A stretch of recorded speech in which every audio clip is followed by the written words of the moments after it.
8, Chapter 8, Jack and Water. Jack and Annie crouched together. Surami were on both sides of them now. They were trapped. Jack pressed against the rock. The warrior stepped closer and closer. He looked to the right. He looked to the left. Jack held his breath. "Be nature," whispered Annie. "What?" Jack whispered back. "Be nature. Be a rock." "Oh, brother," thought Jack. This was nuts, but he squeezed his eyes shut. Then he tried to be a part of the rock. Jack tried to be as still as a rock, as solid as the rock, and quiet as the rock. He started feeling as strong as the rock, as safe as the rock. He wanted to be rock forever. Squeak! "He's gone," said Annie. "They're all gone." Jack opened his eyes. The Surami warrior gone. Jack stood and looked over the rock. The torches were gone too. "Let's go," said Annie. Jack took a deep breath. He felt great. He was getting more and more like Ninja every minute. Maybe even a ninja master. "East," he said. They went east, down the mountain between the rocks until they came to the wild, icy stream. The water seemed even wilder than before. I don't see the treehouse," said Annie. Jack looked across the stream to the dark grove of trees. Moonlight shone on the treehouse. "I don't see it either," said Jack. "We have to cross the water first. I'll try to find it. Then we'll try to find it."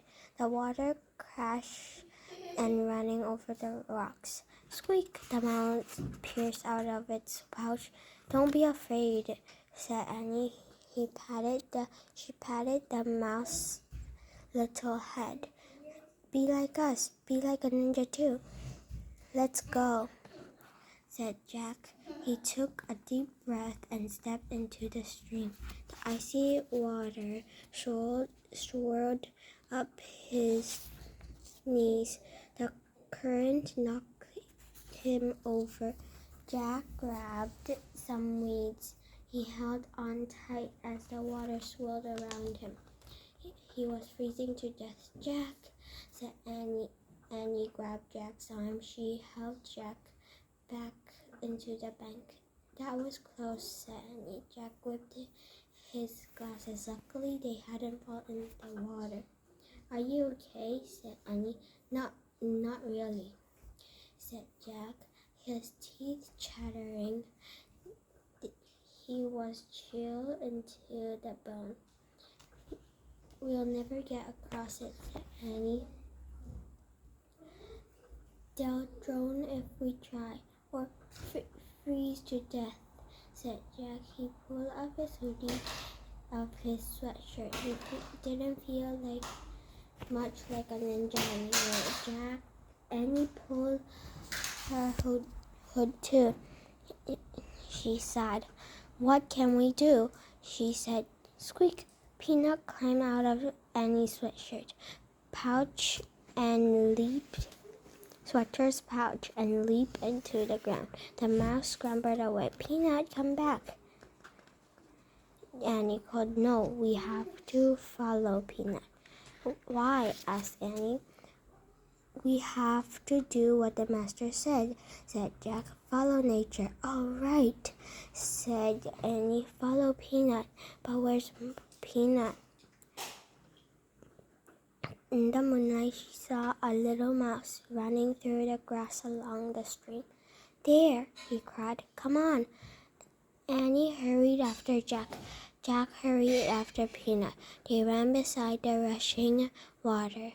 The moonlit branches had fallen across the narrow part of the stream.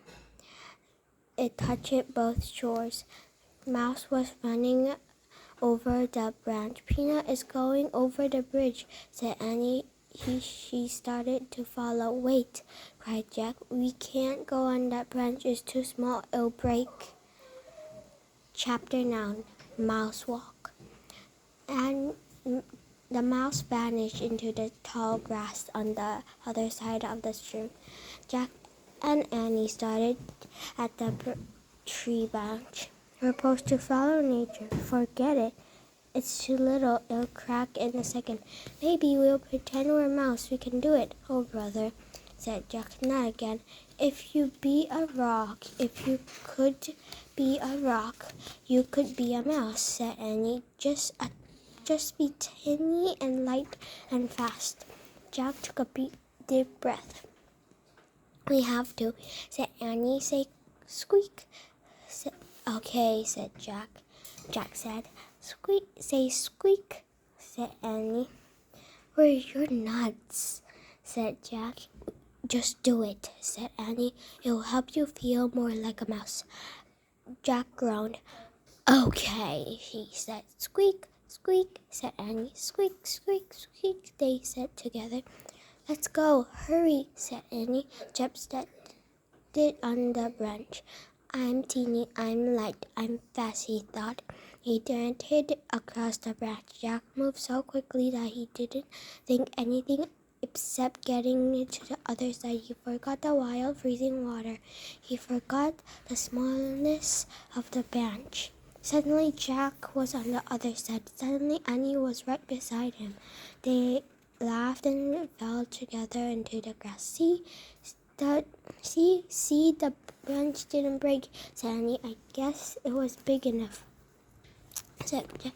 I guess we have to think the right way. Peanut way, said Annie. Yeah, said Jack, smiling. He felt great. He was still wet from his fall into the stream, but he didn't mind anymore. Jack pushed his glass into place and stood up. Okay, now we just have to find the tree house, he said. No, we don't, said Annie. She pointed up. The tree house was outlined against the moonlight sky, the high in the tree, surrounded by white flowers. In the distance came a sound of voice. Jack saw flames. Surami was coming back, said Jack. We have to go. Where's Peanut? We can't leave Peanut. We have to, said Jack. The voice of the Surami was getting closer. So were the torches. Come on, said Jack. He grabbed Annie's hand. He pulled her towards the rope ladder. Oh, Jack, she said sadly. Go, go. Jack started up the rope ladder. Jack followed. He felt sad too. He liked the little mouse now. He liked it a lot. They climbed up and up. Just before they got to the top, Jack heard it squeak. Oh, wow, cried Annie. Peanut is inside. Annie pulled herself into the treehouse. Jack followed. He gasped. Someone else was in the treehouse too. The dark figure was sitting in the corner. You have done well, the figure said. It was the ninja master. We follow the way of the ninjas, he said. Oh man, brother Jack. Squeak the mouse was holding Peanut. Good. Take care of your little helpers, he said, handing the mouse to Annie and kissed the mouse's teeny head. Take this, said the master. He held his hand out of Jack. He gave Jack a small round stone. The moonlight stone will find your missing friend, the master said. Jack stared at the stone. Was the one of the 4 things. You must go home now, said the master. He picked up the Pennsylvania book and handed it to Annie. Where do you find it? Said Jack. Here, said the master. You didn't see it before because your heart knew you had a mission to complete first. What about you? Said Annie. Can you come with us? Yes. What about you? Can you come with us? Yes, said Jack. We need to help find Morgan. The master said, no, my friend once I must stay here. There'll be more help along the way, but you must find a way on your own. Annie opened a book. He found a picture of Rock Creek. She pointed to it. I wish we could go there.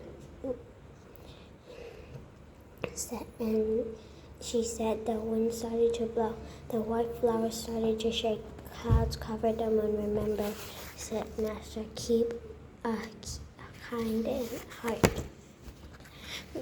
Then he swung silently down the rope ladder. He disappeared into the dark light. Wait, Jack called. There's so much he wanted to ask the master, but about nature, about ninjas, about their mission. But the treehouse started to spin. It spun faster and faster. Jack gripped the stone in his head. He squeezed his eyes shut. Then everything was still, absolutely still.